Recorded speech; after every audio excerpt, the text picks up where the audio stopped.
Do you have problems? Do you have insurmountable problems? Great, that's a good thing. Now, before you say, hang on, Will, what's going on here? Are you telling me that problems are a good thing? And my answer to you would be absolutely. Dr. Norman Vincent Peale, who's the author of The Power of Positive Thinking, tells a story about how a young man once came up to him and said, Dr. Peale, I'm fed up. I can't stand it anymore.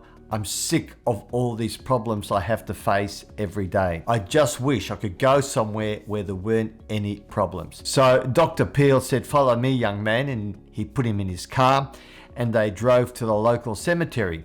And at the front gate, he said to the man, right here are a whole lot of people who don't have any problems. So the moral to this story is this: if you have problems, you know you're alive.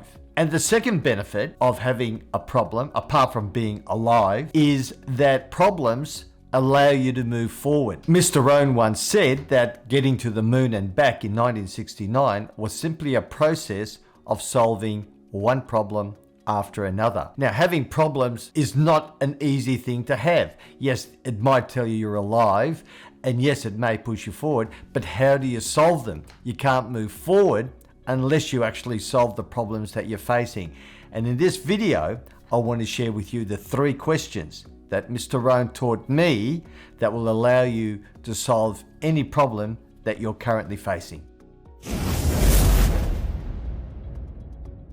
G'day and welcome. My name is Willem, and on this channel I share the wisdom and the philosophies that Mr. Jim Rohn shared with me over 30 years ago. By executing and delivering on those philosophies over the last 30 years, I've been able to live a life on my terms, and I truly wish the same for you. And I know that if you take to heart the things I share on this channel and you execute them in your own lives, I promise you, you will get the same results that I've been able to achieve. So, what are those 3 questions? Well, here's the first one. The first one is, what can I do? Last weekend, Jen and I were watching the Masters on TV, and Sam Bennett, the amateur, did really well. He finished on the first page of the leaderboard. And Jen said to me, how do you go from being an amateur to a pro? Now, that's a really good question. I had no idea. But for some reason, Jen always asks me anything she doesn't know. It's almost like I've got Google printed on my forehead. But I then Googled it, found out how you go from being an amateur to a professional golfer, and I told her. But she could have done exactly the same thing. Now, the problem is when people are facing problems,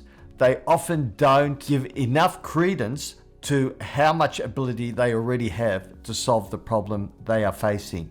So the very first question is, what can I do? And we would be astounded at what we can actually do if we simply apply ourselves. Now, one of the problems with asking that first question, what can I do, is that we will often come up with 2 or 3 different alternatives, and we need to make a decision. And how we make those decisions really will decide how we move forward in life. Someone once said to me, life is all about the C between the B and the D. And I said, well, what do you mean? He said, life is all about the choices you make between your birth and your death.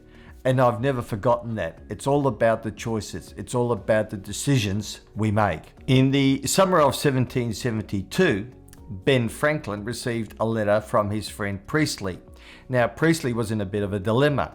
He couldn't decide whether he should go and apply for a new job that offered a far more lucrative salary or to stay where he was.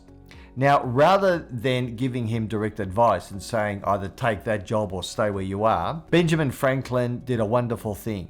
He taught him how to solve the problem. And one of my favorite quotes from Stephen Covey is, if you give a man a fish, you can feed him for a day, but you teach him how to fish, you can feed him for a lifetime. And so thanks to Ben Franklin's method of decision making, Priestley was able to come up with a solution. Now, here's a PDF that I've designed that assists me to make a decision when I'm torn between taking one of 2 directions. You can download the PDF from the link below, but if you don't want to do that, simply grab yourself a piece of paper and a pencil and draw a big T on it. At the very top above the T, write the question you're trying to answer. And then on the left, write pros, and on the right, write cons. And then come up with as many things as you can think of, which will allow you to make that decision in the positive or to go against it in the negative. Now, I would advise that you take 2 to 3 days to do this. Sleep on it a couple of times, because it then allows that question to percolate in your subconscious while you sleep, and you often come up with different answers and different alternatives that you never really thought about when you first started. So I give that 2 to 3 days to really simmer and percolate away. Now, after 3 days, go down each side and against each task or each alternative that you've come up with, give that a weighting. So in other words, if it's highly important to you, you would give it a much heavier weighting.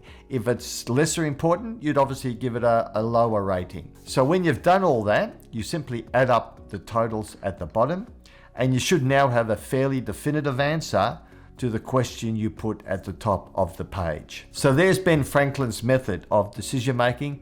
I think it's a great tool to have in your arsenal when you're facing a difficult decision. Now, the second question that Mr. Rohn taught me to ask in making a decision was, what can I read? Mr. Rohn was an avid reader, and he actually got me in the habit of reading on a regular basis. He said, poor people have big TVs, rich people have big libraries. Now, here's a short video of my library at home, and I'm sure that if you came to visit me in Melbourne, Australia, you wouldn't have to spend too much time in my study to say, I think Willem is a serious student of life. He obviously doesn't mess around. He's serious about what he does. Now, at the moment, the average American watches around 2.5 hours of TV. Now, that's free to air television. We're not including things like Netflix or Stan or Binge or watching movies on Apple Play or Google Play. It is simply 2.5 hours of television. So that is actually trending down because people are spending more time on the streaming channels. However, the worrying statistic is that the average American is now also spending 6 hours and 58 minutes on screens. That's either on your phone, TV, computer. That's nearly 7 hours every day. And there is a study that was done in 2018 that has proven that teenagers who spend that amount of time on screens are twice as likely to be depressed and anxious as teenagers who don't. So there's a real word of caution there. And if you've got young children, I would simply ask you to remember that and put that away in your memory bank. Now, you might be saying, hey, Will, I'd love to have a library like yours. What are the first books I should put in it? And can I say, you don't have to have a huge library. You could really start off with a small library in your bedroom if you have the right books in it. Now, let me share with you some of the books that have made an enormous impact on me. Number one is The 7 Habits of Highly Effective People. I read this not long after I met Mr. Rohn. This book changed my life. It made me have a look at a whole lot of things that I never really even contemplated before, especially time management. And time management is the key to being successful. We all have 24 hours in a day. How we use that 24 hours is the difference.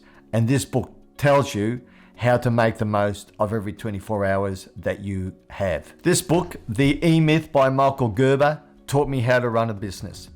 This book literally made me rich. And if you have a business, a small business, even a owner-operator business, this is a book you must read. And that's all I'm going to say about it. If you are in business and you haven't read this book, you are doing yourself a disservice. I had a lot of trouble with staff when I first went into business at 24. I didn't know how to recruit. I didn't know how to motivate them. I didn't know how to keep them accountable. Then I came across this book by Ken Blanchard, The 1 Minute Manager, and solved all my problems. And it's only that thick. It literally takes you about an hour to read, and it's done in a story form, so it's very easy to follow. This is a great book. If you're managing staff, if you have anybody who's answering to you, you must read this book. Zig Ziglar once said, money isn't everything, but it's right up there with oxygen. And the truth of life is that if we have problems, money is often the root cause. So this book, Secrets of the Millionaire Mind by T. Harv Eker, is a must read. I don't care whether you're in debt or whether you're wealthy. If you haven't read this book, this really should be in your library. And the last book I would recommend to you, I only came across this quite recently, and this is Atomic Habits by James Clear. Most of our lives are habit. Over 40% of what we do every day is habit. So in James Clear's book, he tells it very clearly as to how you can get rid of bad habits and start replacing those with good ones. I really highly recommend that. If you find you procrastinate a lot, if you find you lack discipline and you want to get started and you can't actually make any traction, James's book is a great read. Now, the third question Mr. Rohn taught me to solve any problem was this: who can I ask? But I would ask you to leave that to the very end. Let's say you have a problem. Rather than asking somebody straight away what their advice is, I would suggest you do this. You go up to them and say, listen, I can't decide whether I should leave my job and go and find another opportunity. I've tried Ben Franklin's method. I've read books on career choices, but I can't still come up with a resolution. What's your advice? If you do that, people will give you the best advice they know because they can see you've made an effort to find out for yourself. So although that is a great option, who can I ask? I would ask you to make sure that you've done your homework and you've really looked at the other options. If people feel you're just asking from a flippant point of view, you haven't done a lot of research, they won't treat it with the respect that it really deserves. So there's the 3 questions that Mr. Rohn taught me to solve any problem. And if you have a problem that you'd like me to address in these videos, maybe something Mr. Rohn taught me could help you, why not pop that question in the comments below. Now, if you found this video useful, could you like it and consider subscribing? I put one out every week on something that Mr. Rohn has shared with me. And if you're interested in some of the other videos I've done, they're on a playlist up there. I would ask you to have a look at those. So there you go. Next time you have a problem, ask those 3 questions. And if you do, I know you'll thank me later.